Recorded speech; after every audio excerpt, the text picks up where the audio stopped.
sahélien, avec des pluviométries de plus en plus faibles, l'eau, selon les experts, se raréfie au Mali, d'où la nécessité de sensibiliser à la bonne gestion de cette denrée indispensable à la vie humaine. L'eau est fortement menacée dans notre pays parce que l'eau et les cours d'eau sont dans un état de dégradation dû essentiellement souvent à nos actions, c'est-à-dire à nos comportements. Il y a les effets des changements climatiques, mais il y a essentiellement le comportement de nous-mêmes qui sommes vraiment à la base de ces dégradations-là. En plus de la sensibilisation, les acteurs de la société civile veillent à la bonne application des politiques en la matière et plaident pour la prise en compte des manquements. Il se trouve que dans les politiques, il y a des dimensions importantes qui ne figurent pas ni dans les politiques ni dans les programmes.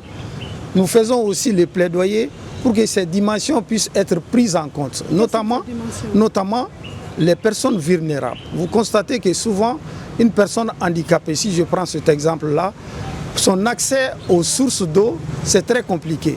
Nous demandons à ce que des aménagements soient faits pour prendre ces personnes en charge. 48 heures avant la célébration de la Journée mondiale de l'eau, une trentaine de journalistes ont été entretenus sur l'état des lieux des ressources en eau et le rôle qui doit être le leur dans la sensibilisation. Ça revient aux journalistes qui ont été formés de jouer pleinement leur rôle puisque les journalistes jouent un rôle d'information, de communication et de sensibilisation au niveau des communautés.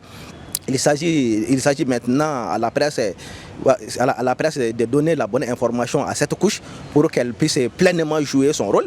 Surtout que déjà notre pays est confronté, nous sommes déjà dans la crise. Donc il y a des aspects à éviter. Donc je crois que les notions apprises seront pleinement distillées au sein de la population. L'ONG américaine, l'USAID, est un partenaire central dans la réalisation de ces activités de la Direction nationale de l'hydraulique.